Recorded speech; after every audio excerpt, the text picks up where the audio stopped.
Hi, this is Mr. Murphy. I want to talk to you today about your calculator. This is a very important issue because I've always been afraid there's several students out there every semester who really don't have a reliable calculator. They don't know how to use their calculator, and they don't even realize it. They're missing all the questions and the problems, and they're not even sure why. So don't be that student. Get yourself off on the right foot. I'm going to tell you how to do it. If you don't have a calculator, you should buy the Texas Instrument 30X, Roman numeral 2S, the S stands for solar, or the sister calculator, the 2B, B stands for battery. Either of those calculators will run you around $15. I've seen them in Staples. I've seen them in Walmart. You can get them just about anywhere. Now, if you already have a calculator and you know how to use it, there's no reason to buy another one. A scientific calculator, that is. There's no reason to buy another one. There's probably no reason to watch the rest of this video. But if you've got an old calculator that your cousin gave you and you don't know how to use it really, and there are no instructions anymore for it, well, you're just setting yourself up for failure.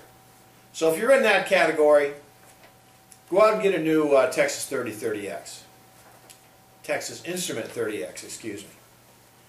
And you can always ask me for instructions if you're having any difficulty. Let's talk about a couple of the keys that typically give the students difficulty. Here they are. One is the exponent key. I get that question a lot. Mr. Murphy, where's the exponent key? Well, it's the upside down V. That'll get you up into the exponent area. And two other keys that often get confused are the minus key and the subtraction key. Minus key is in parentheses. I'm going to show you the calculator in a couple of minutes, but for now, the minus key is the key that you would use to change a positive number into a negative number. It's the sign. Another name for it. That's different from the subtraction key. That's a different key altogether. If you're trying to subtract two numbers, it's the subtraction key that you want, not the minus key. Okay. Now we're going to go over a simple mathematical operation that gives some of the students trouble every semester.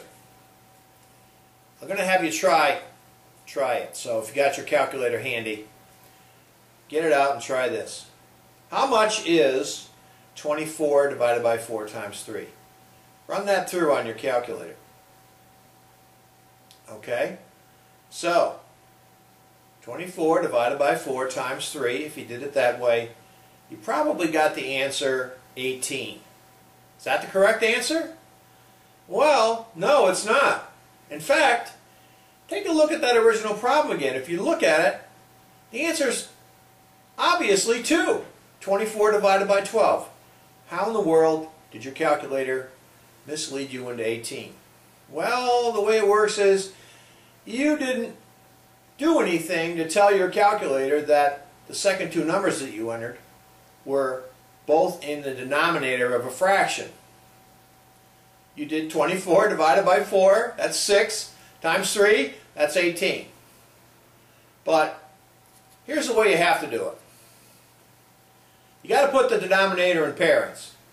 That tells the calculator that the 4 and the 3 are both terms in the denominator of a fraction. Okay, so 24 divided by left parent, 4 times 3, right parent, equals 2. Do it that way, using the parentheses around the denominator, and you'll come up with the right answer every time. Okay, so lastly, I'm going to stand up and I'm going to zoom in on the calculator behind me and show you those keys.